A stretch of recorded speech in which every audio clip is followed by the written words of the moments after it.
Now, our final scheduled speaker is making his way to the front of the room. Good. Dr. Yalchin Oytam is the Manager of Data Analytics and at System Integration Monitoring and Evaluation at New South Wales Ministry for Health. Yalchin is currently working on projects concerning better coordination of primary and hospital care, integrated care, the impact of the National Disability Insurance Scheme on health service utilisation, and patient-level predictors of risk of hospitalisation and related outcomes. Yalchin holds a PhD in neuroengineering from New South Wales University with training and experience in modelling and analysing complex systems. He has publications in systems and control engineering, experimental psychology, genomics, and health informatics, as well as philosophy of science. Please welcome Yalchin.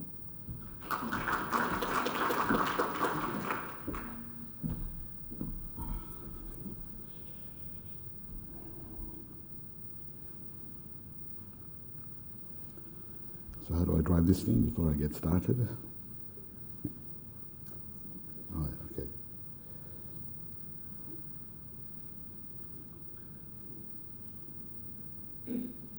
Well, I'm failing that test miserably. Oh, here we go. Okay, I'm hoping that you're still awake. It is the last presentation of the session, but the previous presenter, I think, has done a good job of waking you all up. So I think thank you for that. What I'll talk about today is integrated care, but in particular, how do we evaluate integrated care? How do we assess whether a particular program has worked or not? How do we assess for whom it worked? And if it is successful, and if you want to lift it up from a pilot study into a statewide implementation, how do we assess where the problems are, where the need is to try and help implementers and bureaucrats involved in delivering care? But before I go any further, you all know what integrated care is, I suppose, but let me try and give you a context. Hospitalization demand across the world is growing. In New South Wales, for example, the state of New South Wales, which is primarily in charge of delivering secondary care, allocates $26 billion per annum to health, which is roughly 26% of the budget. It is a significant amount of investment from the limited funds of the community in health. And all the projections are that this is growing. There's a positive trajectory. So how do we best deal with this problem, this growing problem with limited funds? How do we deliver the best type of care such that the healthcare that we provide is manageable? This is where integrated care comes in, to me. So 3 basic factors that contribute to this growth in hospitalization demand. One is the success of modern medicine. People are living longer, therefore they end up being sort of more high demand patients at some point in their lives. Secondly, there was an interesting study done, I don't remember the author's name, sorry, but showing that a significant portion of increased demand is coming from high need patients who are now surviving operations that they would not have survived 10 years ago, right? That's another win. So in effect, we are a victim of our own success, if you like. But then there's the dark side, and the dark side is the interplay between ongoing, growing chronic conditions and socioeconomic disadvantage, which is creating high-need patients at a much earlier age. So I suppose the focus of integrated care is not just this group, but primarily it is this group. How do we utilize this? How do we come up with population-level interventions? How do we coordinate care between primary and secondary care such that we catch patients early on in their trajectory before they become high-need hospital patients? So, moving on.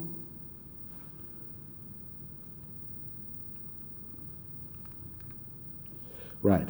So, New South Wales has invested around about $180 million over 6 years to implement innovative and locally led models of integrated care across the state. These mainly focused on chronic conditions, elevated health risks, but also socioeconomic vulnerability. And the aim was to try and maintain the health of these people and to minimize ED presentations and unplanned hospital admissions. My colleagues Jack and Sarah at the back are part of the team who went through this implementation. If you can stand up so people can see you. Right. It is a brave undertaking. It is, if every single one of these interventions were to fail, it is a brave thing to do, to try and roll out 50 interventions across the state, every single one different from the other, trying to address local need. I mean, it's a brave scientific social experiment, if you like. So our task was to look at the best possible way to evaluate this. Okay, so the first thing, if I want to evaluate, if I want to be able to tell Jack and Sarah what worked and what hasn't, I need to build capability that detects changes with integrated care intervention early, okay? When we looked at the literature said you've got to wait 3 to 5 years before you know a program has worked or not. These guys don't have 3 to 5 years, the funding cycle doesn't work like that. So, 2 things we developed to try and address this issue. One was to create historical context. Quite often you go to conferences, hopefully less and less so, where people talk about intervention and they say, this was our patients 6 months ago, hospitalization here, 6 months later they're down here. We've got a successful integrated care program. Maybe it is successful, but that really is not telling you anything for many reasons. One of which is you're talking about a complex system. You're talking about a whole bunch of patients. To think of them as a complex system, how do you know that's not part of the natural variation of the system? The only way to know that is to observe that system in its historical context. Maybe go back 4 years and watch out what happens every 3 months and 6 months. If it doesn't oscillate as much as the oscillation or the change that you think you see with your intervention, maybe that's a real change. But if it does oscillate that much anyway, maybe it is not attributed to your intervention. So historical context is one thing. Second thing, variation is a bad thing, if you're trying to evaluate a shift in a complex system. So you need to minimize that internal variation. So what does that mean in terms of your patients? It means this, that in your program you might have a person who has had 2 ED visits in the last year. Another one might have had 15 ED visits in the last year. So that's, but with your intervention, maybe they all came down by 2 or 30%. So making it self-referential, looking at, okay, what was each person's baseline and comparing the change to their own baseline gets rid of some of that apparent variability and makes statistics a lot more sensitive to detecting changes. So these are the 2 things that we implemented. And in fact, this would have been enough if you were all running a scientific experiment and not population level interventions, but I'll get to that later. So we developed these, sorry, let me just go back there. We developed these things and implemented them, and we put them on a shiny dashboard, which I am failing to go back. It makes presentation and data processing a lot easier than having to do it manually. It gives you practical subset selection. You can choose groups of patients that you want to look at, whether you say you've got a successful program, was it successful for the Indigenous patients or not, things like that. Dom over there did a lot of work in perfecting the Shiny app, which now is, I would say it's an evaluation and hypothesis testing tool more than anything else. So you want to stand up, Dom, and show your face to them, right? Okay. Okay, just to show you an example, on the left you see row scores. This is like ED presentations 4 years prior and 1 year post-intervention. Looking at that, there's not a great deal that you can tell about the intervention because that intervention, post-intervention year is massive with a massive error bar on it. Is it really changing? Is it not? Maybe you can tell that every year, these patients for the last 4 years, they were going to ED more and more. If you look at the plot on the right, which is the method that we used, what I've just told you is now very clear. There is indeed an acceleration pattern. Every year is different to the other. And then when they get enrolled into integrated care, that acceleration pattern comes to a halt. And just to highlight that point, if you look at, let me see. If you look at these 2 guys, they appear not to be significant, but that, which shows you the difference between the 2, is not crossing 0. So that's showing you that it is significant. So these are the simple statistical things that you can do to improve the sensitivity of the testing, which is what we have done. Now, despite all of this benefit, and this is just highlighting the benefits that I've just mentioned, but despite everything that I told you, right, you've now got a system, you've now got a statistical approach, if you like, that will tell you whether the cohort has changed in its hospitalization usage after your intervention. Right, all right. What it doesn't tell you is whether that was related to your intervention, okay? And if you can't really relate it to intervention, you really haven't got anything. And I'll give you a very quick example, and I need to move on because I'm running out of time. Imagine if I got this little charm thing, and I stuck it, I went to every body repair shop, smash repair shop in Melbourne, and I looked at all the cars that had a sort of an accident, and I put them on the back of that, on the bumper. And I told you, if I put this on the car, then the chances of you having an accident in the next 12 months will reduce. And then I do a study, and indeed I show what was the rate of accidents in the last 12 months before I put the sticker on. Someone? I'm looking at you, sir. 100%. What do you expect it to be after I put that thing on? Less, 10%, 15%, whatever the accident rate is. Very successful. My charm is a fantastic thing. It works. I can do all the stats, and I show you, tiny p-values. It's a fantastic outcome, right? Obviously wrong. So, most integrated care programs enroll patients in the hospital or in an ED setting when they're already sick and there. It's entirely equivalent to the example that I gave you. So just looking at those patients alone is not enough to tell you whether your intervention has been successful or not. I'm not going to go into step-based design, but if you were doing that, this will not be an issue. You never do that because you're clinicians and not scientists, and you don't care about experimental precision. So the only way I can fix this, and before I go on, see, this is a real study that showed the orange line was an integrated care study that was done. This is the intervention. This is the sharp drop in apparent hospitalization use. It looks like an absolute resounding success until you look at the control cohort and show the controls are doing the same thing, right? So the only way to test this is to build a control cohort after the fact. Yes, in a hospital setting, you can't have control cohorts, but we need to build a control cohort for you to compare. So how do we build a control cohort? We have got data linkage. We collect data from ED hospitals and put it all together. We have roughly around 200 important variables about each person. What I can say is, can I build an algorithm that shows me what was unique about a particular integrated care cohort that made the clinicians enroll them into that program?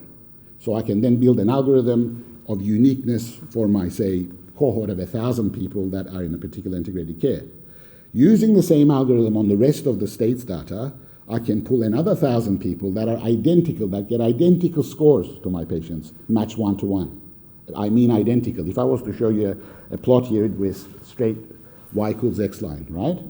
And then I say, okay, based on the 200 variables I know about these patients, they're all equivalent. The only difference is one has had the intervention and one hasn't. Then I can tell you what the difference is. If there is a difference, then we can attribute it to the intervention. Come on, work with me.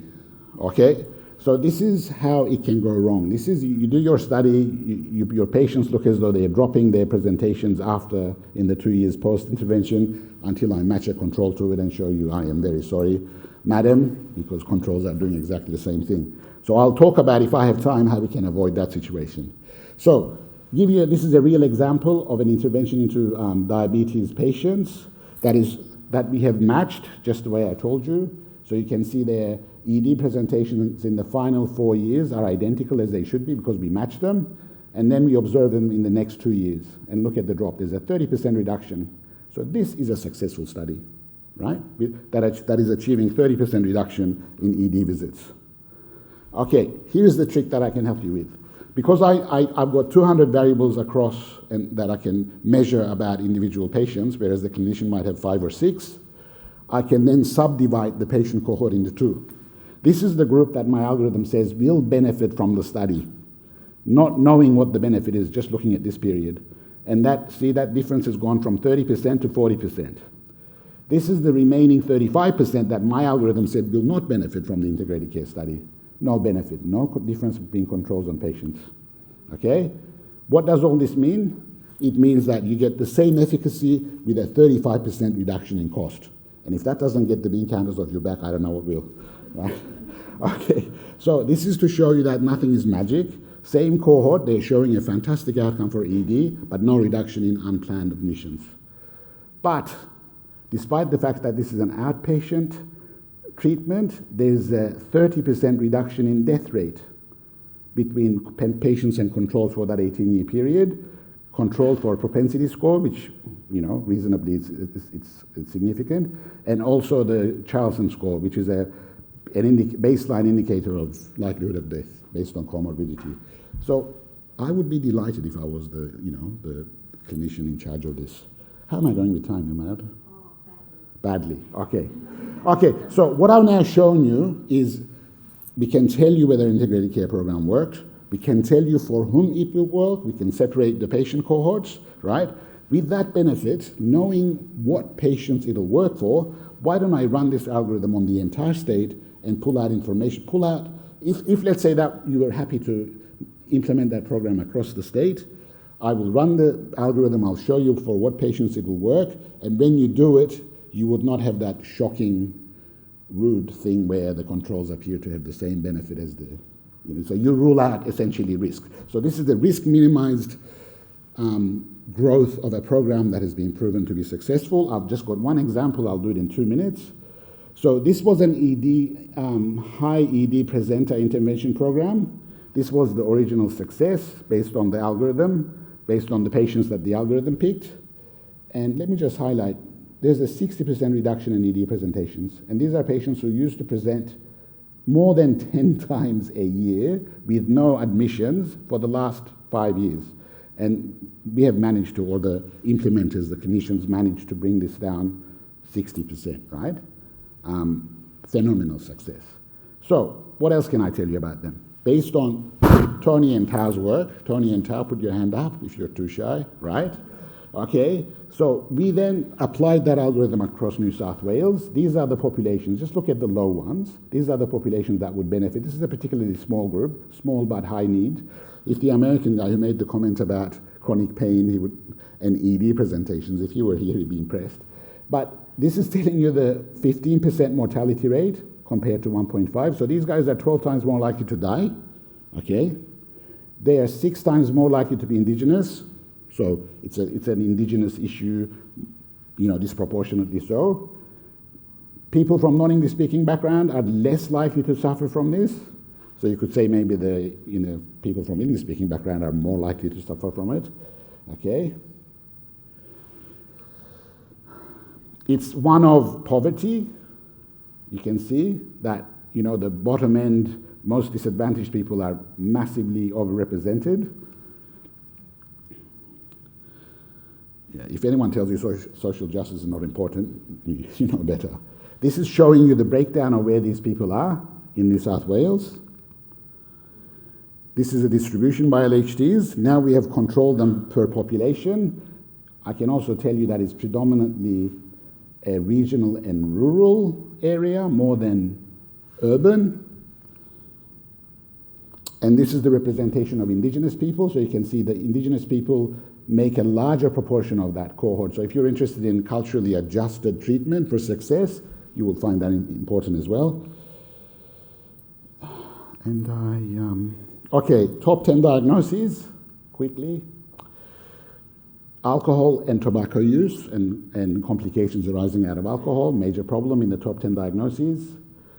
Mental health, and 40% of top 10 diagnoses are associated with chronic and non-specific pain. Right. So, you have now seen the amount of detail we're able to pull. We can tell you whether a program has worked or not. We can tell you for what sort of patients they will work for. We can tell you where those patients are in density. We can tell you what their socioeconomic characteristics are. I don't know what else we could do to help you, but I hope you can appreciate the fact that there's a whole lot of help there to try and minimize the demand on hospital admissions and improving quality of life. Thank you so much, and I'm sorry I'm over time.